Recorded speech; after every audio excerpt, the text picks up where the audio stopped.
আসসালামু আলাইকুম দর্শক, আমি আজকে একটা ঘন ডালের সাথে সজনে ডাঁটার রেসিপি দেখাবো, যেটা খেতে হবে খুবই মজা। চলুন শুরু করি। আপনারা কিন্তু সজনে ডাঁটাটা খুব ভালোভাবে পরিষ্কার করে নেবেন। কোনো রকমের চোচা রাখবেন না, চোচা রাখলে কিন্তু এর ভিতরে কোনো মশলা ঢুকবে না, খেতেও ভালো লাগবে না।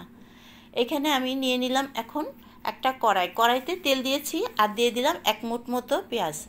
পেঁয়াজটা একটু নরম হয়ে আসলে দিয়ে দিব স্বাদ মতো লবণ। লবণটা আপনারা স্বাদ অনুযায়ী দেবেন। দিয়ে দিলাম সামান্য হলুদের গুঁড়ো আর 2 চা চামচ মতো ধনের গুঁড়ো। এখানে দিয়ে দিলাম 1 চা চামচ মতো ঝালের গুঁড়ো। দিয়ে মশলাটা খুব ভালো করে কষিয়ে নেব।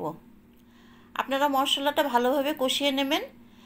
এখন আমি 2টো তেজপাতা দিয়ে দিলাম। দিয়ে দিলাম সামান্য পানি।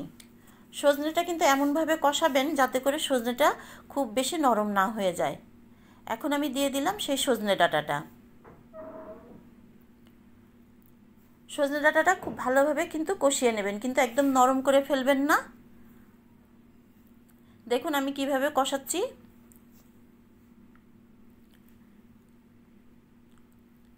এতে করে মশলাটা খুব ভালোভাবে ঢুকে যাবে। এখন দিয়ে দিলাম অল্প করে পানি। সজনেটা যতটুকু সিদ্ধ হতে পানি লাগবে আমি ততটুকুই পানি দিয়েছি।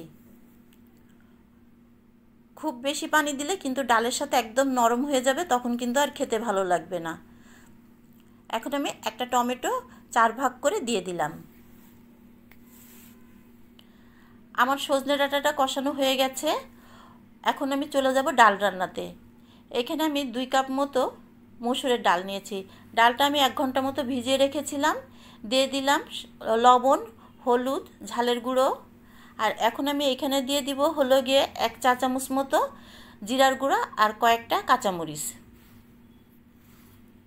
দিয়ে আমি ডালটা অল্প পানি দিয়ে সিদ্ধ দেব। যেহেতু ঘন ডালের সাথে আমি সজনেটা রান্না করব, সেই জন্য আমি অল্প পানি দিয়ে ডালটা সিদ্ধ করব। ডালটা ভেজানো আছে, খুব তাড়াতাড়ি নরম হয়ে যাবে।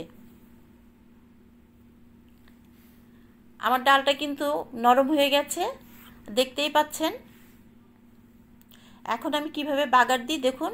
প্রথমে আমি রসুন দিয়ে দিলাম। আপনারা রসুনটা একটু বেশি ব্যবহার করবেন, তাহলে ফ্লেভারটা খুব ভালো আসবে। রসুনটা একটু ভাজা ভাজা হয়ে আসলে আমি দিয়ে দিব পেঁয়াজ। তার আগে আমি একটু জিরের ফোড়ন দিয়ে নিলাম। আর এখন দিয়ে দিলাম আমি পেঁয়াজ।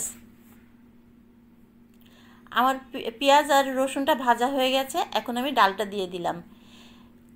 এই বাগার দেওয়াতে ডালের গন্ধটা অনেক বেশি সুন্দর হয়।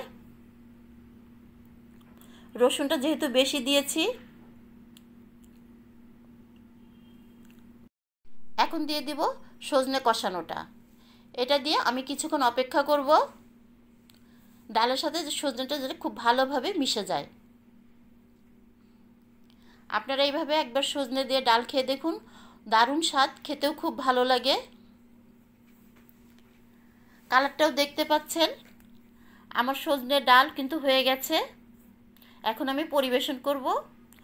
যদি আপনাদের রেসিপিটা ভালো লাগে তাহলে একটা লাইক, কমেন্ট, সাবস্ক্রাইব করে দেবেন। দেখা হবে পরবর্তী কোনো একটা রান্না নিয়ে।